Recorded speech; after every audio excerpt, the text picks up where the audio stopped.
Hey Wolfpack, and welcome back. I hope you all are doing very well. I apologize for the delay. A few things came up and I wasn't around to get to this. However, I am back today with 3 more subscriber stories. If you want to submit your own personal story for me to narrate, please submit it to my email or my subreddit. The links to that will be in the description down below. With that said, whether you're sitting around a campfire, on the night shift, or even laying in bed, let my voice soothe your nightmares.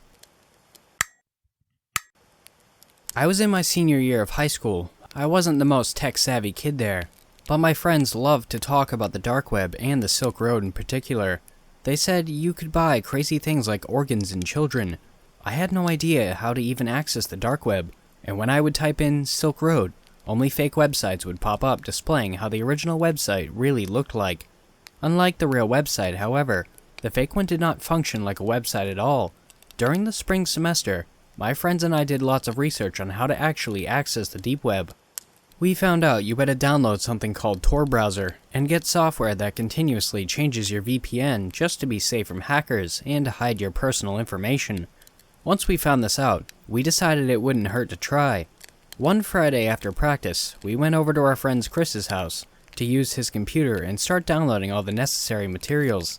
Once Sunday came around, it was ready to go, but it was late, and we all had to be home for Sunday dinner, so we postponed the dark web browsing until Monday after practice. My friends Jake, Chris, Robbie, and I were ready for whatever the deep web would bring us, or so we thought. On Monday, we were all super excited throughout the day. The evening came before we knew it, and it was time. We headed over Chris's house after practice with great enthusiasm and excitement. We opened the Tor browser and started searching right away.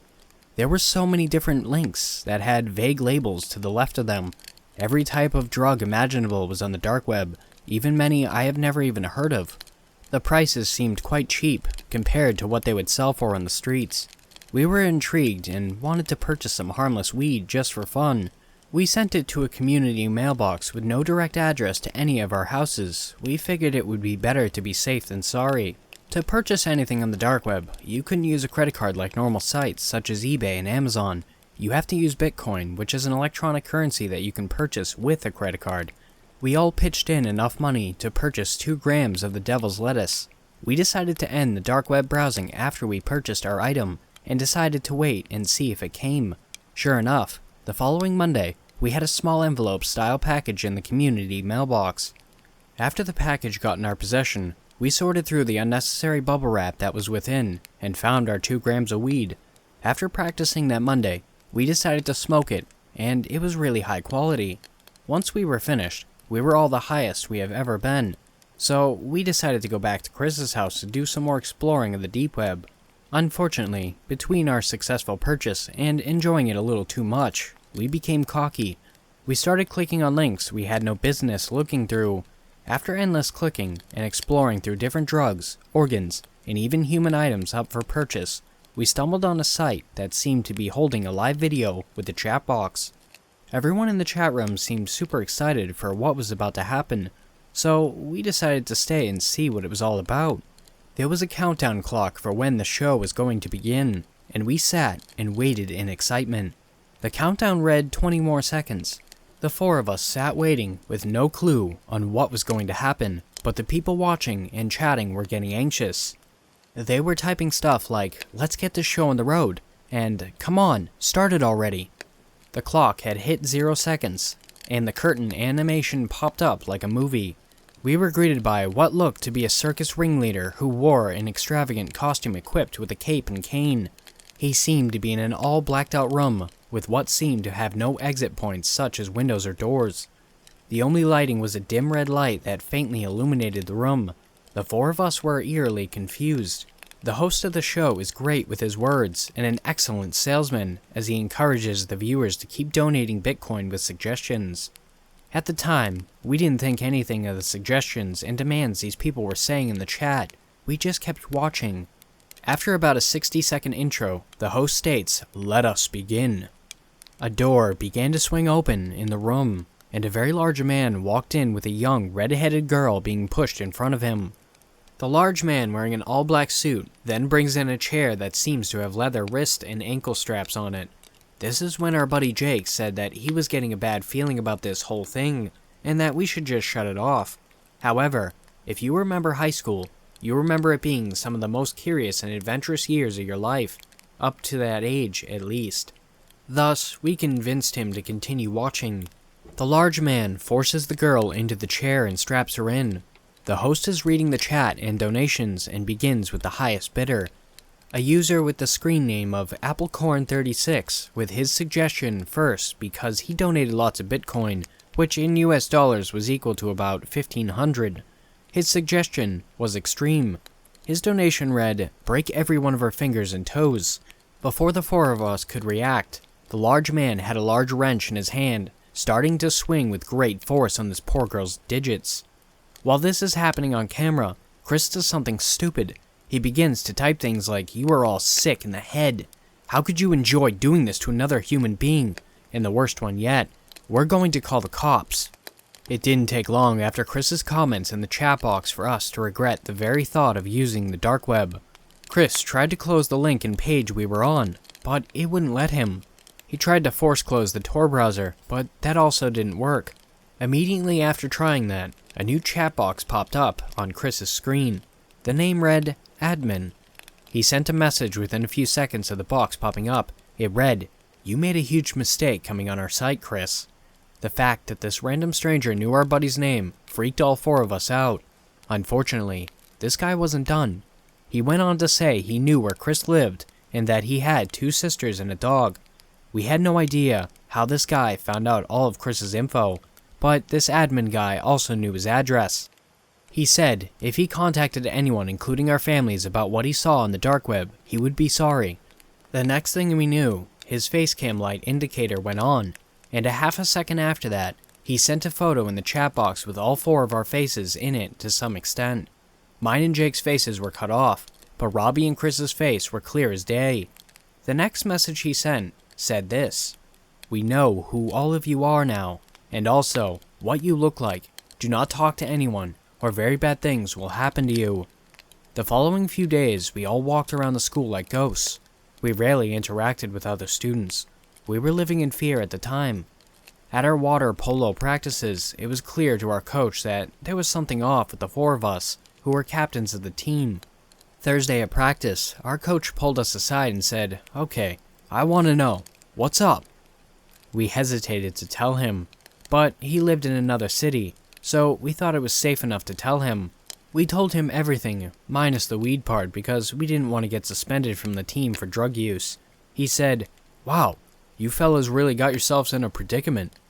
He told us to stay away from that part of the internet, and to make sure our family stays safe by locking every door and window in our house, and possibly sleeping with a hockey stick, or even a baseball bat under our beds, just in case the owners of the site wanted to shut us up for good. That night, we all went home and did exactly that. Friday of that week, things went somewhat back to normal at school. We were back to participating in our classes and goofing around like normal. Practice was the same, and our coach smirked with satisfaction, almost as if taking credit for fixing us. Friday night, the 4 of us were hanging out at Chris's house. His mom and dad had cooked an awesome pasta feast after our practice. We were in his basement playing video games the rest of the night. At around 11 p.m., there was a loud screeching noise that came from the outside of his house, and the 4 of us went to see what it was. Chris's parents were asleep upstairs, so the 4 of us tried to be quiet as we peered out the window. What we saw will haunt me for the rest of my life. We all looked out the same window and let out gasps. There was a gray passenger van parked outside Chris's mailbox. 3 large figures got out and slowly, almost like a slow-motion shot in a movie, walked towards the house. Without even saying words, we all sprinted to Chris's garage to find anything we can use to defend ourselves if they ended up getting in the locked-up house. I grabbed a baseball bat and called 911. I explained to them, "We have 3 intruders trying to get into my friend's house. Please send someone." Normally, you're supposed to stay on the phone with the 911 dispatcher, but I knew I would need both hands. These guys were on a mission. Robbie grabbed a hockey stick, Chris a kitchen knife, and Jake decided an old rusty driver. Our plan was to wait in Chris's kitchen for the men to enter, and hopefully fight them off. As expected, the men came from the back door. They shattered the glass of the sliding door and saw all 4 of us in the same room with weapons. They grinned as if they had hit the jackpot with all 4 of us in the same house. The breaking glass woke the dog, and he came down to investigate. Unfortunately, a white, fluffy, small dog was no match for the situation, and he just left. The men came at us with an array of different knives. One man, the biggest, about 6 foot 8 inches, and at least 275 pounds, had a large cleaver used to chop cow bones in a butcher shop. The next tall, dark figure had what looked like a long dagger, and the third had a large chef's knife even Gordon Ramsay would have been proud of. With no hesitation, the men all sprinted at us. Chris and I immediately tried to chop at the biggest man's legs. We thought that was the best strategy. Tag team the big guy. Robbie was in a knife fight with the guy who had the dagger. Jake was swinging his golf club like a madman against the guy with the chef knife. In the distance, we could hear sirens coming, and Chris's parents had woken up and come downstairs to see what was happening. They were terrified at the sight, and his mother went out front to flag down the police, and Chris's dad tried to help us fight these guys off. The largest guy said, "Boys, we gotta go." All of them ran out the back door with limps. I guess we did a number on them. We were not unscathed, however. Chris and I each had pretty deep gashes from the cleaver. Jake had taken the large knife to the leg a couple of times, and Robbie did well in his knife fight. But he was cut pretty bad in the stomach. After our encounter with the intruders, we all thought it was necessary to tell the truth about everything that happened. The next few weeks, there were officers at all of our houses just in case there was another issue. I don't even think about what would have happened if the 3 of us weren't at Chris's house that night, but thankfully, we were. Since then, we have all moved on to college in various states, but when we come back home for breaks, we are still traumatized by the events of that night 3.5 years ago. Have you ever been in a position where you found yourself questioning everything you believed to be true? Perhaps it was something religious or political. Maybe someone you trusted did something to undermine your trust in them. Maybe someone close to you turned out to be a monster. When I was a sophomore in high school, my father began what he referred to as a project in our basement. He never specified what this project entailed, only that it was for his business, and whatever went on down there was to be kept strictly confidential. Hell, he went so far as to soundproof the basement walls, although I found it strange his business would require that level of secrecy. I didn't push the issue though. As for my social life, I had a small group of friends at school, some of whom were into all kinds of kinky, bizarre, and sometimes outright disgusting videos. I typically tuned out whenever the subject came up, as I didn't spend too much time on the internet. Typically, I would just look up NFL or NBA highlights, and social media sites like Twitter and Facebook never really appealed to me. One day, my friend Kevin brought up a subject that I had never considered before, and has come to haunt me ever since, something he referred to as the dark web. What he described was horrific. Hitman advertisements, videos of animal abuse and mutilation, crush pee, and realistic forced videos. I'm not sure why, but his descriptions of this dark web piqued my curiosity. Could such a screwed up place truly exist on the internet? Kevin invited us over for the weekend so he could show us what he was talking about. We agreed to come over. Saturday came and Kevin had managed to hack into the dark web. It didn't take very long for the rest of us to see he was telling the truth. All the awful things he had described to us were on full display. It was nauseating to say the least. After about 20 minutes of scrolling down, Kevin came across a link to an untitled livestream. Out of curiosity, he clicked on it. The screen changed to pitch black. After a short time, we were greeted by a digital clock gradually counting down. When it reached 0, the numbers disappeared and the black screen remained. For the next 30 seconds or so, we heard a deep and raspy breathing sound. Eventually, a beam of light appeared, presumably from a flashlight, and it illuminated some strange man wearing a hideous mask, a top hat, a suit, and a cape. When he spoke, his voice was distorted, I'm guessing to help keep his identity hidden. "Good evening," the man finally spoke. "and thank you all for joining us this evening. You may call me Hawkins, and boy, do we have a show for you tonight, a pair of helpless victims." With that, The rest of the screen became illuminated. We saw a small room with the walls painted red. On the back wall were two women, one very obese and the other in good shape, both of them nude and trapped to the wall in mounted cufflinks. Hawkins approached the obese woman and stroked her face very creep-like. "Oh, you are one ugly, disgusting woman. Ugly creatures like yourself don't deserve to share the world with the pretty ones." He then glanced at the second, more attractive woman. "Am I right?" She said nothing. "I have something special planned for you, sweetheart. But first, let us deal with the ugly one." I began feeling nervous. I was hoping this was all just a strange act, but with everything we had been shown on the dark web so far, I wasn't too sure of that. "Garden shears!" Hawkins shouted. A pair of hands appeared from off-camera to give the masked man some garden shears. He then approached the woman and pried the shears open. "What a pity. If only you were better looking. I might not have to do this." With that, he began cutting into the woman's breast, leading to deafening screams. My friends and I all gasped in shock, one of whom began to vomit. He then brought his attention to her ankles and tried cutting through, but couldn't. "No matter. Chainsaw!" I felt queasy at the mention of that. After receiving the item, he cut off the woman's feet and began cutting into her abdomen, leading to blood and guts spraying everywhere. The obese woman passed out from shock, while the second woman also began sobbing in terror. Eventually, Hawkins shut off the chainsaw. "Let her bleed. Now, as for you." The unseen assistant handed him a whip, and he proceeded to give the second woman a number of brutal lashings. When he was finished flagellating her, he released her from her cufflinks. She dropped to the floor very suddenly, and before she could get up, Hawkins kicked her very hard in the abdomen. It was at this point when Kevin noticed a chat box on the side. Most of the messages from the viewers were expressing utter glee and satisfaction at the horrific sight. Outraged, Kevin typed into the box, "What the hell is wrong with you people? I warn you, the police will hear of this." As the surviving woman lay gasping for air on the floor, Hawkins unzipped his pants and appeared to be taking a position behind her. Suddenly, the anonymous assistant spoke up. "Hey boss, check out this message." Hawkins kicked the woman again and walked over to the webcam. "Oh, a tough guy, huh? Gonna call the cops on me, Kevin."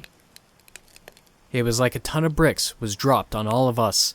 Did that man really just mention my friend's name? Suddenly, a box appeared containing his full name and address. Kevin was frozen in terror. "Whatever.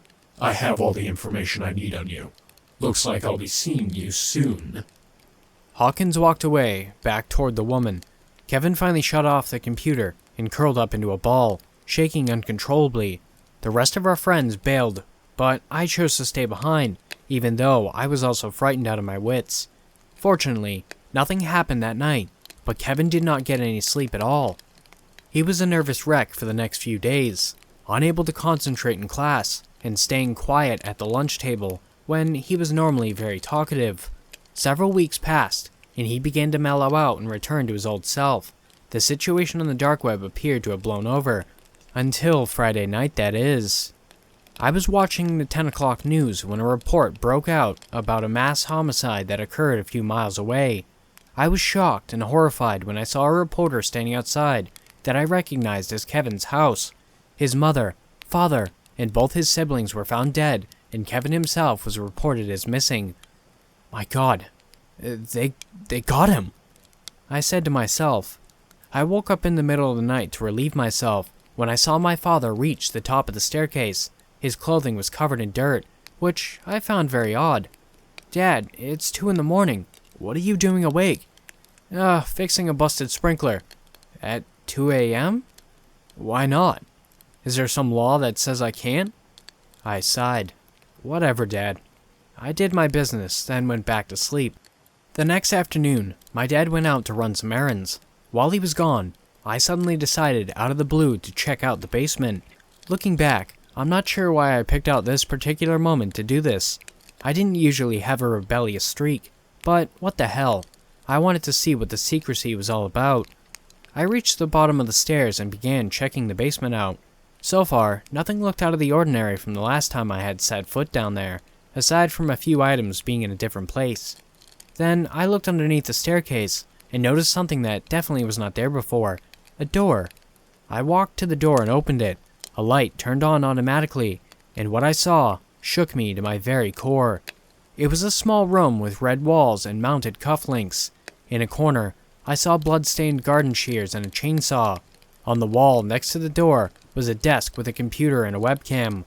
I also saw the ugly mask, the same mask worn by the man I only knew as Hawkins.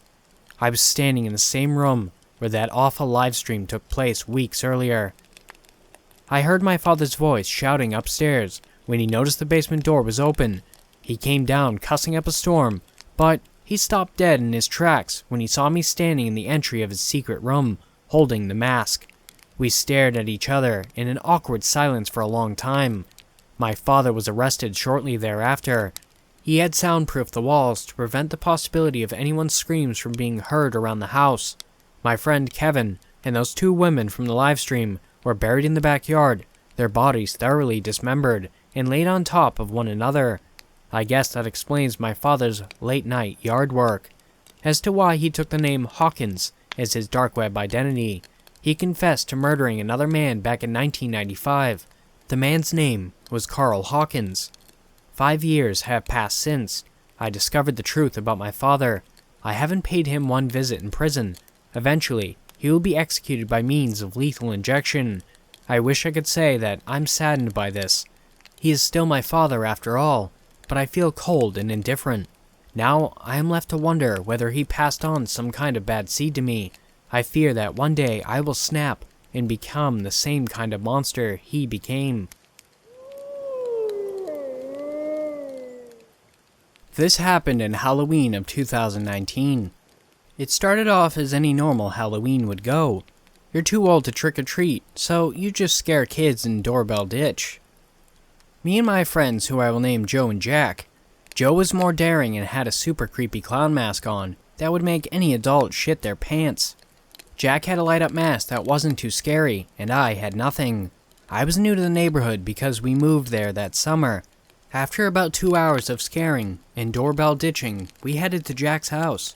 There, we saw 4 more kids we knew, and everyone decided to go outside and sit in a big field and have snacks and candy. About 10 minutes after we headed into the field, a sheriff pulled up and everyone thought it was a joke, and he was just trying to scare some kids. But he got out of his truck and asked if we had seen any kids with light-up masks on, just like the one Jack had. We said no and asked why. The sheriff told us they had baseball bats and were driving around trying to hit people. The sheriff said if you do see anyone, call 911. We said we would if we saw them. Then the sheriff drove off. Everyone was a little confused when Jack went white in the face and almost passed out. We asked him what his problem is, and he replied his brother and some of his friends had those masks, but it couldn't be them because they didn't have a car. Me, Joe, and Jack all set off to find his brother and his friends so they wouldn't get arrested.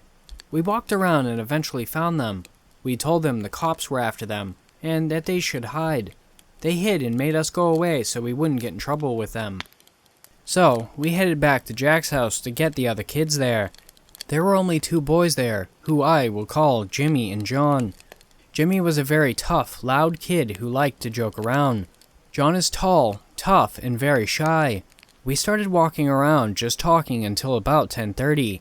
Most kids went inside because it was starting to get late. It was then we saw it. 4 kids in a beat-up red car, 2 of them holding baseball bats and one of them holding up a knife. They drove by us, holding their weapons and looking at us. It was then Jimmy realized those were the kids who got Jack's brother in trouble. What he did next almost got him killed. He chased the car, pulling out his phone. He got a picture of the license plate and yelled, "We got your plate now, and we're calling the cops!" After he said that, the car stopped and he almost ran into it.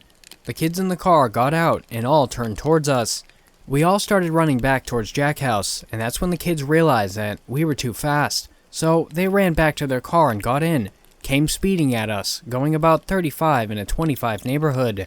We made it back to Jack's house, and his mom drove me home because I was too scared to walk. That night, I heard a knock on my bedroom window, and when I looked up, what I saw scared me so bad, I slept with a 5-inch knife after that. I saw the car that was chasing us. I don't know why. I don't know who they were, but this wasn't funny. As they saw me look out my window, they all held up knives, and I was done. I closed my blinds, barricaded my door, and tried to get some sleep. What happened that night still scares me today. I don't know who they were or what they wanted. Thanks for listening, Wolfpack. If you want to submit your own story, the links for my email and subreddit will be down below. I've also created a Discord, so if you want to join that, the link will be in the description down below as well. Don't forget to like, share, and subscribe. And with that said, have beautiful nightmares, and I will see you next time.